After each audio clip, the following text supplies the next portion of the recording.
The topic today would be the can business ever be 100% compliant in India? See that in India, about so far we have around 1500 acts exist in India. So which comprises of labor side about 460 and odd, and finance and taxation side about 100 plus. Then EHS, that is environment, health and safety side about 100. Then secretarial side it's about 60. Then commercial side about we have about 180 plus. Then we have the industrial specific acts and laws about 480. So put together about 1500 laws, I mean acts are exist, which have the complaints of the about 69,000 complaints on yearly basis, which we need to as a company, as a corporate or the business entrepreneurs has to filing up about uh, 6,600 filing on every year basis in average. But out of which the 1500 acts, whether all are applicable to us, because it is industry to industry specific. You see that we can make it the eight categories, which not eight categories in the sense, and about eight laws which we need to be aware of the all the business leaders. You see that then what are the eight laws means. The first we can take is the company formation laws. It is more like a Companies Act, Partnership Act, or LLP, which are all more into the corporation basis, I mean formation basis. The second one is the business finance laws, which comprise of the like banking regulations, negotiable instrument act, which are all the covering. Then tax and accounting laws, so more like a sale of goods act, income tax act, or the GST. So we can consider that. Then security laws, which will be the SEBI side. Then labor and employment laws, which including the labor regulations, minimum wage act, PF, ESI. So then what are the state acts of that particular state? Then we can cover it up the intellectual properties law, which related to the code and the product and designing. Also, we do should know that information technology laws as well as the dispute resolution on the contract laws where that are covering up the Indian Contract Act. So any business leaders or any the finance leader should aware of the six laws. So which will be common to the all the industries. Something like the security laws, which may not be applicable for the private limited company, but it may be applicable for the listed companies. So these are the six laws. You should be aware of that. However, the one company may not have the content to the all the compliances, so which may depend on the nature of the business, their geographical location, the area, sometimes the employees headcount also. So based on that, something will applicable, something may not be applicable. See any organization, another is the as a compliance side, the legal resource who will do the complaints on the day-to-day basis in a company average, it is very limited because if see the any corporate or any organization, the legal and the complaints who's taking care of that, the resource not given weightage. So maybe they one or two people there. Sometimes what happens is the CFO alone has to take care of the all the compliances. Being the compliance officer, they should take care of the two also. So, but in that case, we are depending on the resources either internally or externally. Of course, the software or the tools or automation should support the compliances. So as I told you that the CFO will be the compliance officer in many companies. It is a responsibility of the CFO to comply all the complaints on time. If delay, obviously we need to pay for the cost for the non-compliances. So this is the things I want to make it here. Also, I want to update one thing is there. As we, as I'm the compliance officer and the CFO of this our my Panasonic appliances. I always take this the litigation issues on a every quarterly basis along with my financial performance to the board, so that I can get the some guidance from my audit committee as well as the independent directors, so that this will be given the some alert to them management as well as to them as well as the management before something went wrong. So we should create the culture of the anti-corruption complaints also along with this, so that the entire the organization will go to the right directions. So with that context, I would like to move to the panel discussion. I'm once again welcome you all of you. as is this discussion. So I want to have ask one question to all the panel members. I start with Mr. Manish. Manish, there are many laws exist in India, something related to the national level, something related to the state level, something related to the local municipal corporation, even something especially for the applicable for only for the specific industries or the sectors or the specific products. So what complaints are applicable in your organization? So maybe could you start up from your side, please? Yeah. Thank you, Jayaprakash ji, co-panelist and August gathering of the finance leaders. The topic for this today panel, as Nishan said, yes, it's a very it's a relevant as well as it's a very politically correct also, because whether if you say business, and as in the earlier discussion, Rohit pointed out, and which is mentioned, yes, now business do not have option for non-compliant. I would phrase it maybe other way around. Meaning in last 1 decade, generally nowadays businesses does not have any intention for non-compliant. This is the trend which has come up because that compliance, legally compliance has to be there. That as a general philosophy and DNA into all businesses, this concept has already come in. Now coming to the point that yes, this compliance business, whenever if we say compliance, so I know, as you mentioned, Jayaprakash Saab's 69,000 acts are there. Of course, all are not relevant for everybody, but maybe few companies it may be 20, 50, few companies it may be 50, but all are relevant.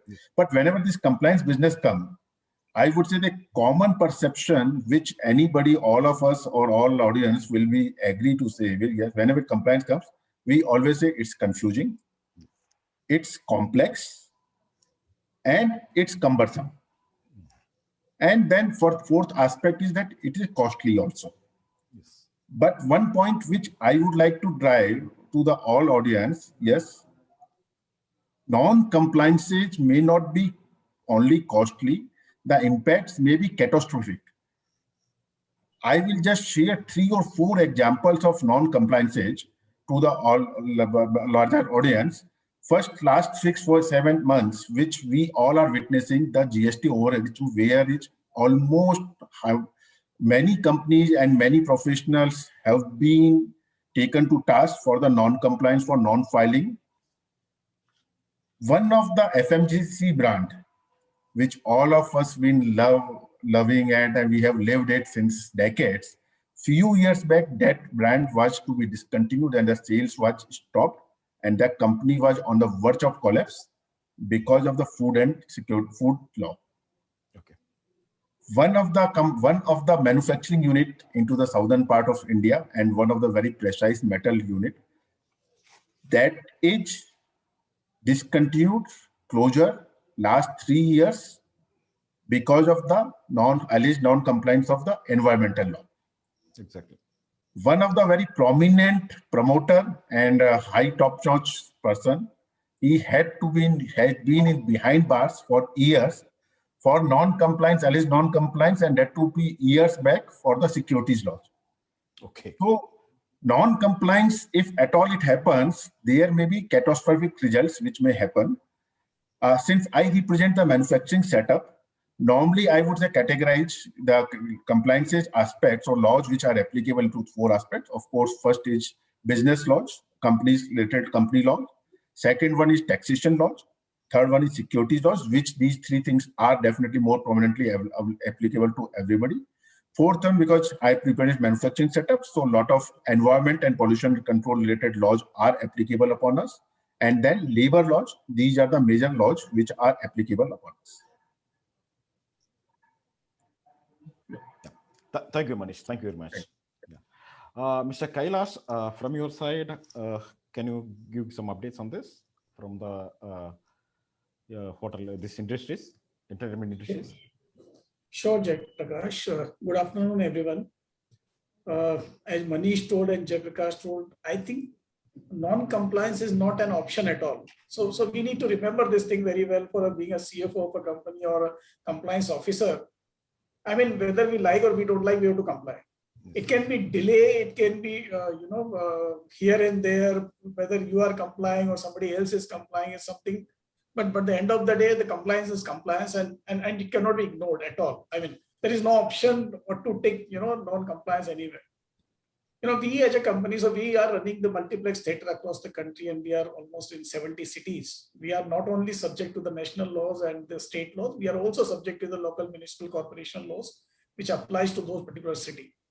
While it is very difficult and cumbersome and tedious task to handle those authorities, in terms of right from the challan to fill up, it will be sometime in a local language and regional language, and then they don't accept the fee and the annual fee also in the mode of check or DD or whatever. They expect only cash to come and deposit on their counter, and it's very difficult. But at the end of the day, if you have to run the business, we have to survive the business in that particular city. Of course, we have no choice but to organize all those things. But the life has been made easy in last couple of years, when we are looking around a lot of tools which are at least help us, giving us reminder on time. At least those tools have an escalation mechanism. We give a pre-alert. So all those things are really helping a lot. But in India, as we know that we are subject to the multiple laws all the time, and especially the entertainment business is always a subject to the local laws and regulation. So we are subject to compliant with each and every possible law. And as Manish said, one of the example of a big company, the multinational company, and where the FSSAI audit happened, and then finally they had to close plant and was about to collapse. So we are think about our situation. We are running 150 factories right now. Means 150 multiplexes across the country, and every cinema or store is subject to that FSSAI license. And we have to remember all the time, in our mind that that we have to follow the MRP rules. We have to see that dual pricing is followed properly. We have to ensure that no expired material is there in our cinema premise. So very, very difficult task. So while the compliance has to start right from the local store, where the a finance guy or along with the store manager, the cinema manager will take care of it. But end of the day, the final responsibility comes to the head office, where me and the CEO, two people have to give a sign off to the board all the time, in all the board meetings, saying that we are fully compliant. So we need really, a technology to handle all these things, because it is highly impossible sitting at a particular location to handle 150 locations in a different, which are subject to the different compliances. So this is where we are as of now. Of course, the laws are multiple, and we are trying to follow every possible law. Thank you, Kailash. So Kailash, I have one question with you again. So this collection, what are the revenue from your the ticket selling? So I could remember on the yearly period, I think we're supposed to deposit the revenue in the sense the government tax. We have to deposit next day, something like that. So now would it be continue, or would it be the monthly payments, or? Sure. So Jayaprakash, there were something called the entertainment tax in the earlier regime, which is now subsumed with the GST. There the life is a bit easy, but at the same time, now state has come out with a new tax, which is called the local body tax, which is imposed by the municipal corporation in a particular city. Those money has to be deposited within 3 days and maximum 7 days. So still we have to follow those laws. So that also by cash, right? That was you're trying to say. No, fortunately now they have started taking money in check or bank transfer. So fortunately we are saved. Otherwise it used to be like you are putting some 10 bundles of notes on somebody's table and saying, please count. That is true. Thank you, Kailash. Because you are into the real digital real estate business, how you feel that your side? First of all, good afternoon, everyone, and thanks, Jayaprakash, for taking this very important topic, which is always on top of our minds as finance leaders. So I think our business is not as complicated as what Kailash just mentioned. I can imagine the nightmare which he has every day dealing with so many complexities, or similar for Manish, because manufacturing business and entertainment businesses are very different. So our business is comparatively very simple. but still we have complexities around because we are present in 10 different cities, which mean 10 different states. So we need to comply with local regulations related to employees, local regulation related to RERA now. And the problem is, while the intent of most of these laws is very, very similar, but because the implementation and execution of those laws is delegated to the state authorities or local authorities, there are a lot of nuances which are created at the state level, which makes our job very, very difficult, right? So I think I will not repeat what Manish and Kailash has already said, but as a nation, I think few points are very, very important. As Manish said, compliance, if we look back over the last couple of decades, it has changed a lot in terms of we all want to be compliant, right? And it is a DNA now, it's a culture. Either you have a culture of being compliant or you have a culture of being non-compliant.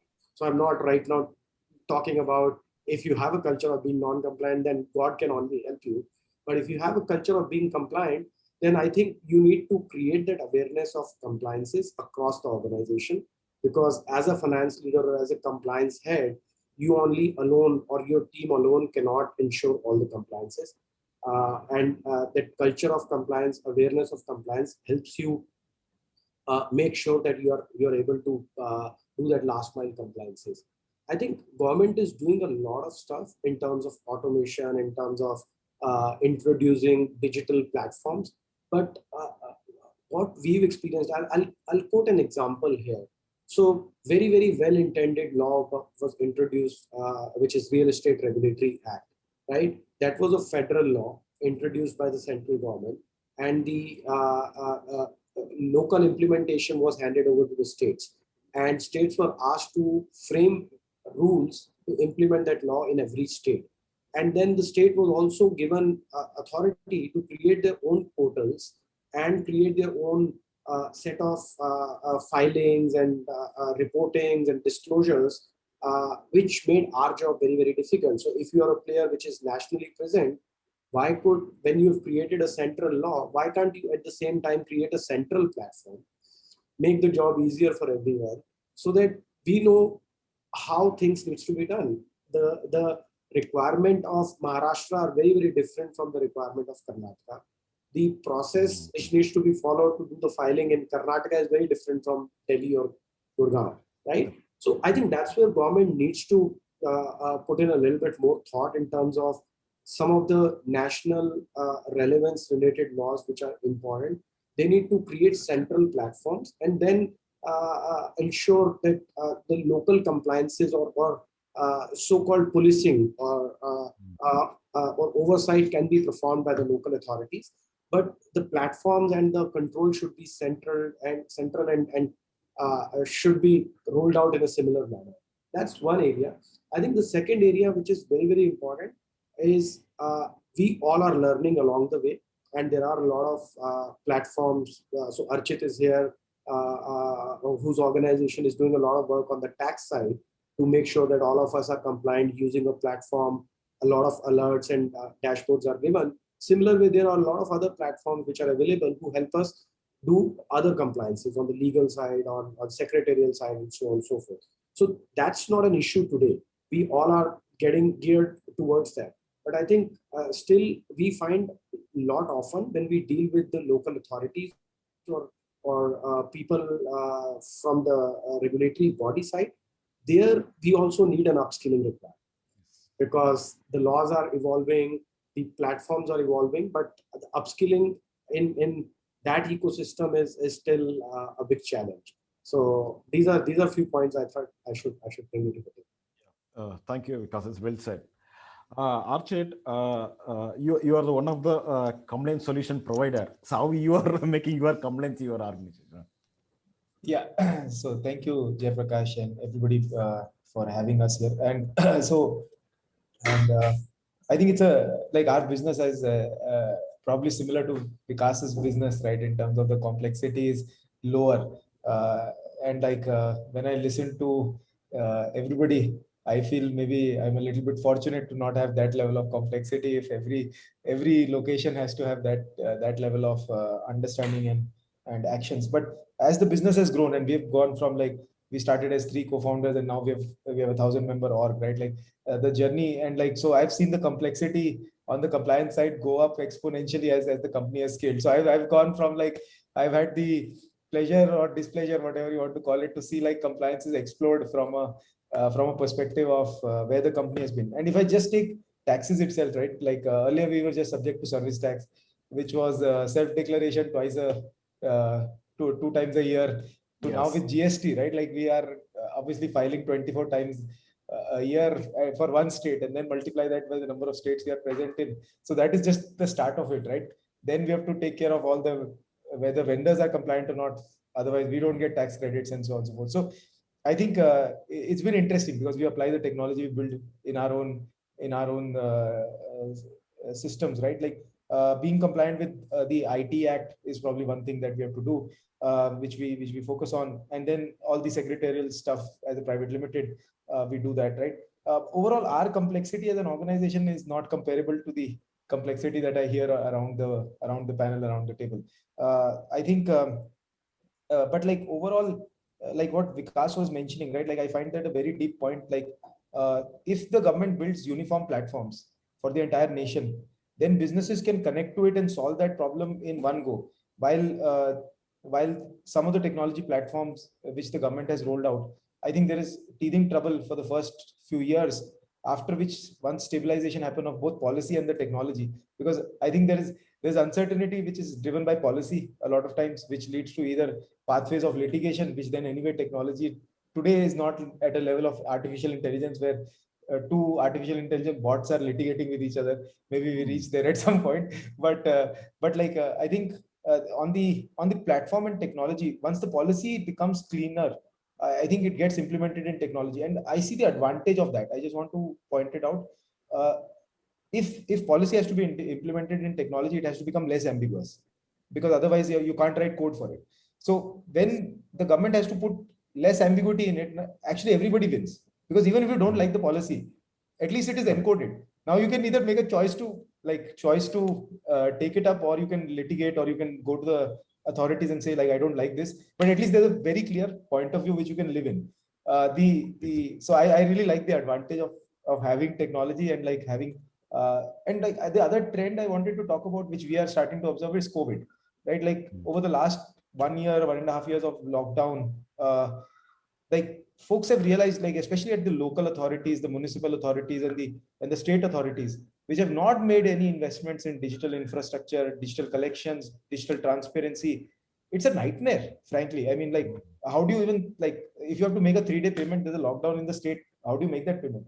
Right? Like, if there is some like manual process paper that you have to fill out and what have you. So, and what I've realized, and this is a very sharp point of view we have, is given our country's diversity and complexity, right? Having national platforms for problems which are important should be created, or we should keep pushing that, because for example labor law and like the labor side of things, right, there is state specific or city specific or municipal specific things which are very high complexity in nature. The ambiguity leads to different interpretation, different implementations, different policy, different solutions, and that leads to overall net poor outcomes. I think as a country, like overall GST collections have been going up consistently, right? I think like, once you have policy clarity, implementation clarity, people want to comply. People want to use technology. People want to, like, you talk to any small business right now, which is being built by generally millennials, which are in the age of 18 to 30, right? 30, 35. They want to be fully compliant. They don't want to do anything which is under the table, what have you. You talk to any young entrepreneur in this country, they just want to follow the law of the land fully to grow their business.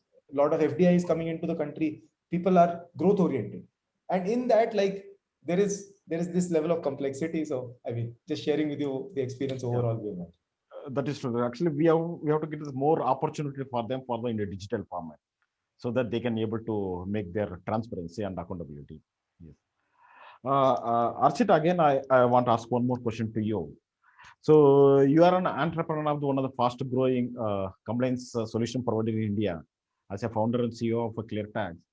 So you have your ecosystem like entrepreneur solution in terms of TDS, ITR, or the GST or vendor firm, whatever things. So can you share your experience, how your past experience, because your company was incorporated in 2011. So last 10 is how your journey.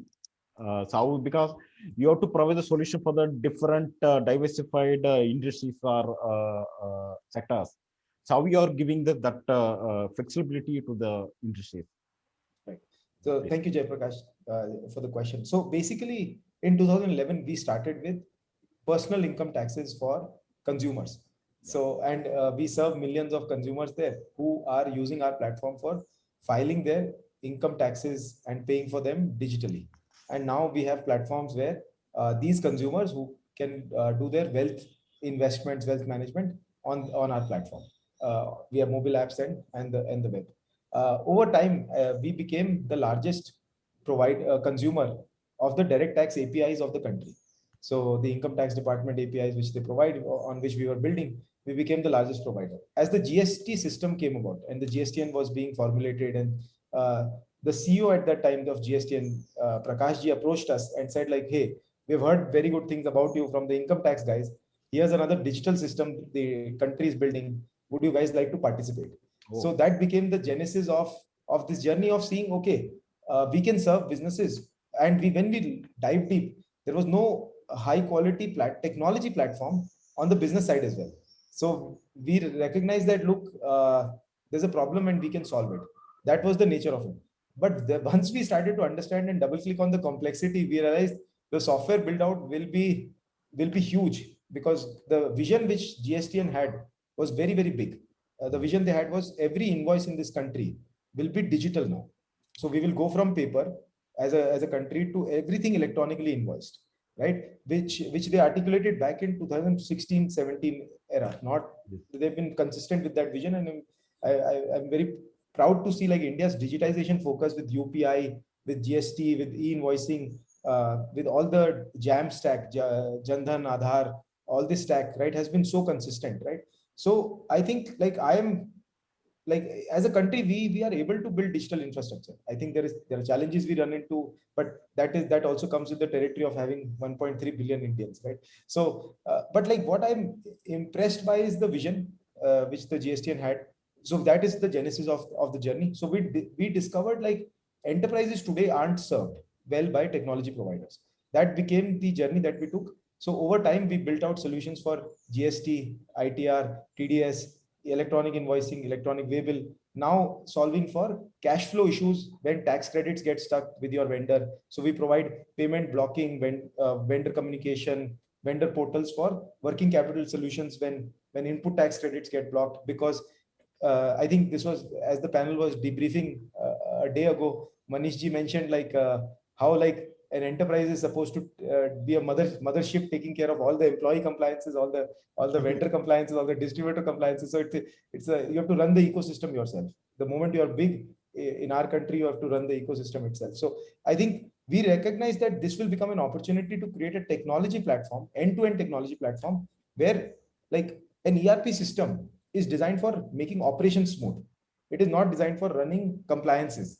It is the goal of the ERP system is to make sure like your operations are running and what have you. What we realized is, given India is not like India doesn't tend to be the top 10 countries in terms of revenue generation for these ERP companies.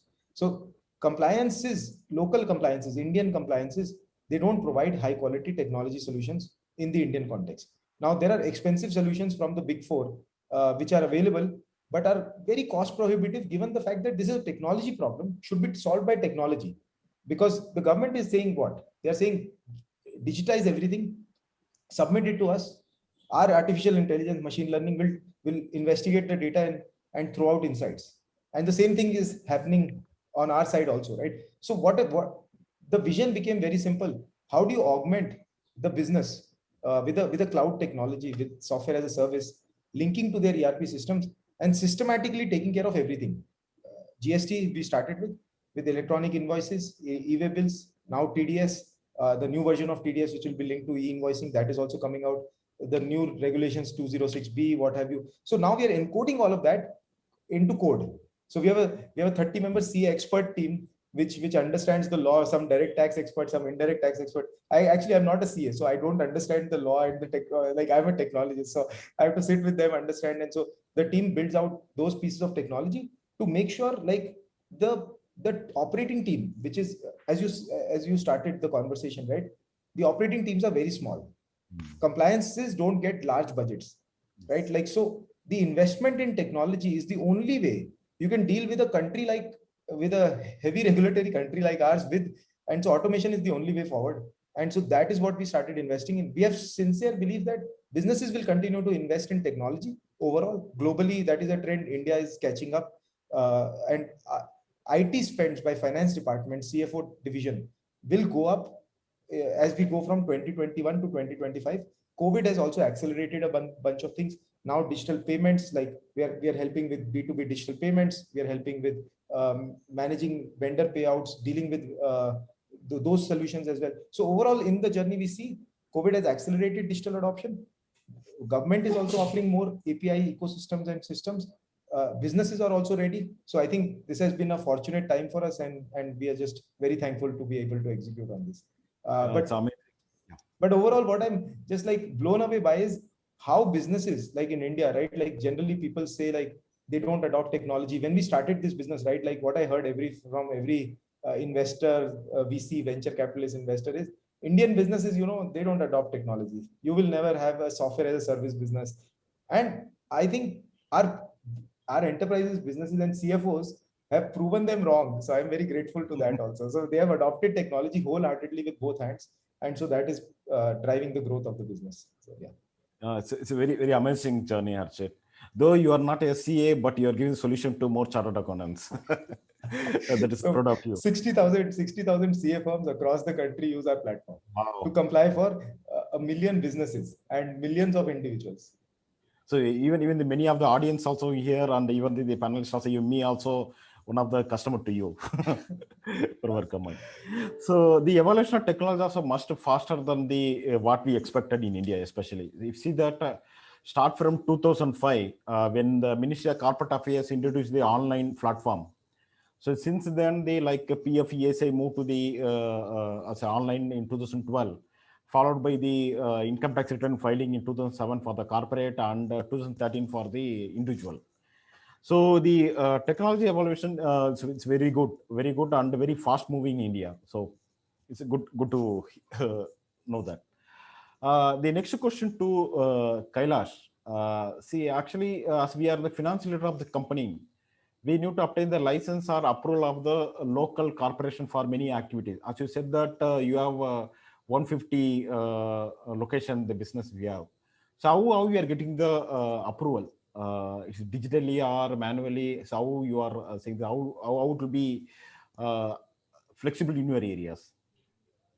So Jayprakash, it's very, very difficult journey if you ask me, because we are subject to the FSSAI license, we are subject to the PWD, fire, then cinema license, then we have the professional tax locally, we have the holding tax, the walkie-talkie license, to shop and establishment license and cinema license. We need a NOC from the traffic department, from the police department. Unfortunately, everything is manual. So while we have an internal tool to just monitor that which license is expiring on which time, so all those things are initiated 15 days in advance. We will try and see a manual form which is available sometimes not available with the department. So it takes a whole lot of time for our local teams to follow all these things on a continuous basis. We tried and approach all the state government, the chief secretaries of the the states or principal secretaries, sometime the INV ministry and the entertainment ministry to support the local states, and few of them initiated in, I would say, last 1 or 2 years time. Unfortunately, the COVID came in between and then everything went for a toss. But the thought process at the central level, so when we approached the INV ministry in the central government, actually they wanted to do everything digitize, and they thought of these things. The idea is there. There are people who want to push all these things. Unfortunately, when it comes to state, and when you talk to the IMB minister or the entertainment industry minister or the tourism minister under whom we comes, everybody has a broad idea about it. Yes, we want to do it. But when it comes to the implementation, probably they lose that, the wisdom somewhere. Because what happens practically in a scenario, the every government changes after 5 years, the minister changes after 2.5 years, and the secretary changes after 1 year. So the challenge is if one person thinks and before he puts it on a paper and push it to the some few desks, from one desk signing to second desk approval to third desk approval, by the time it lost and by the time the officer will get transferred. Correct. So a couple of states have started, like UP, just for example, have started in last a 1 year time, that they've started putting some of the compliances which are handled at a local level on some portal, which is really very helpful, because those things can be handled sitting at in our office at Bombay very easily, because we are here to comply. We have there is no question of non-compliance at all. I mean, but the challenge is that if you have to, a simple example is that in this pandemic, where we were on a verge of, we were completely shut down in a couple of places and national shutdown for almost 2.5 months time in the beginning. We were really struggling. All those licenses expired, which were in that tenure. And when we approached in the month of, the July 2020, after the lockdown got over on the 8th of June, they said, boss, you have come late, please pay the penalty. Oh. Because the challenge is they themselves were closed and we were not allowed to go out of, our home. But they put a penalty of, whatever as per their local laws, which were, there. But the licenses which were there, like, and wherever it was digitally available, like GST example or income tax, we were all sitting at homes and handling those compliances very easily, because we have paid GST on time, we have paid income tax on time, we have paid our TDS on time. There was no non-compliance. All the returns have been filed sitting at home.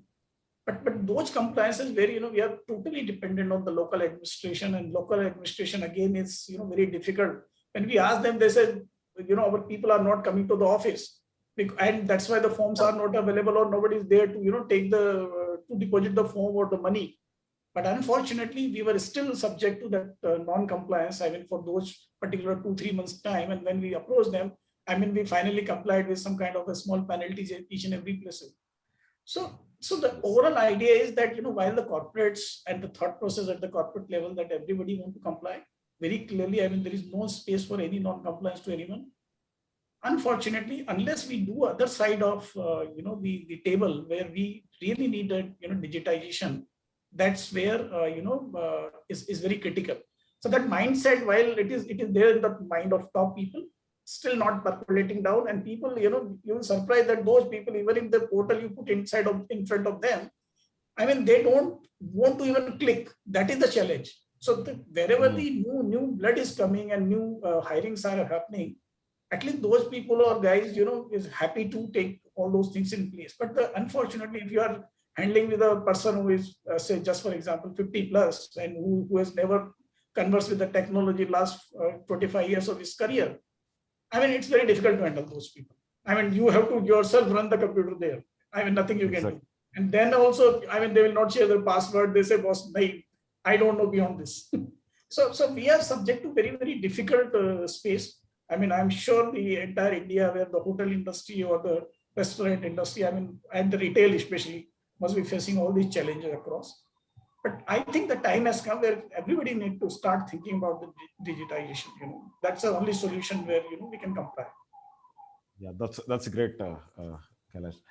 Because from your side, as a real estate digital real estate, because you are buying and selling and doing leasing also, so you have multiple things to other these all the compliance. So how you are doing that, all the manual or digitally for approval? Jayaprakash, here again, I'll pick up a few points what Kailash just mentioned. I think we all are trying to adopt technology, but at the same time, I think the similar technology adoption has to happen at the government level. Unified platforms being one idea, where the unified platforms can be launched at national level.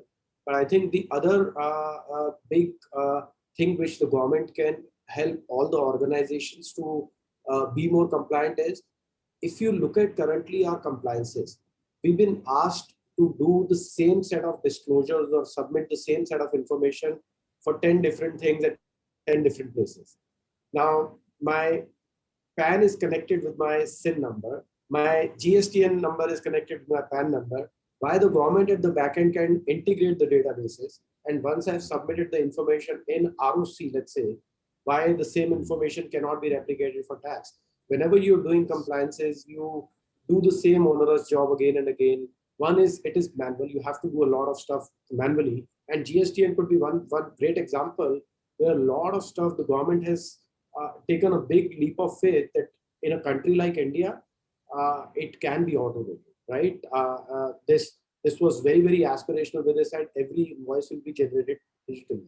And now I think a large number of invoices are on e-invoicing platform, and the government has aspiration of even taking B2C invoices to the digital form.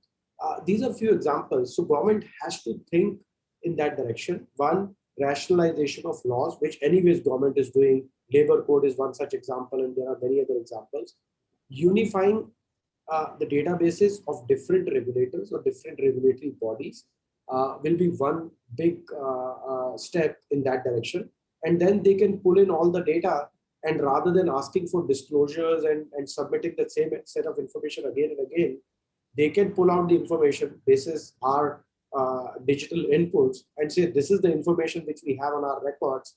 You tell us if you want to make any changes, you want to make any additional disclosures, and so on and so forth, which make the job easier for everyone. Yeah. Thank you, Vikas. Manish, the another question to you. Actually, during the pandemic, the government has implemented many sort of solutions like notice and order sent by email and faceless assessment and e-invoicing. So how do you feel, how do you see this initiative? So can you share your experience in this matter quickly? Manish, you are in mute. Please. Yeah. So Jayaprakash, as I would say, in last decade, in digitization, the biggest investor or creating the ecosystem is the government departments, taxation department, which has done a lot of work into this. And during this last pandemic, last 1 year, of course, that speed has speed up, not only at government level, at business level also. Commending this initiative, one WhatsApp message or joke which is coming in across in all WhatsApp groups today, I would like to share with everybody.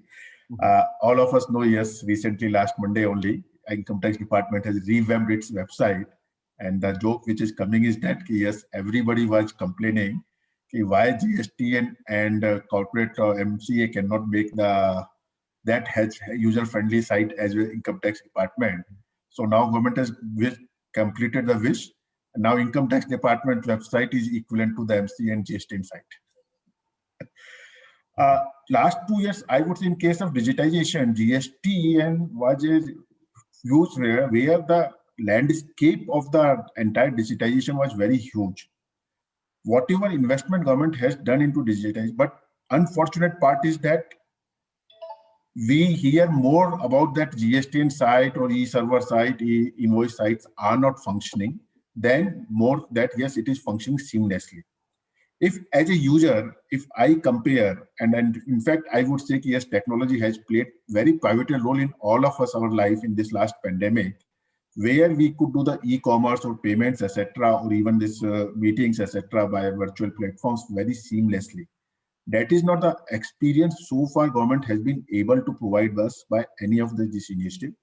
The reason being is two things. One is that yes, all the concept, whatever they want to government have implemented, complexity of the and demography of the Indian population, they have not taken into consideration. Be it invoicing, be it e-way bill, type of traffic which will be measured, because the one intent of the government is that they want to bring everything into their net, so that by artificial intelligence they can take into consideration all economic activity each and every business is doing.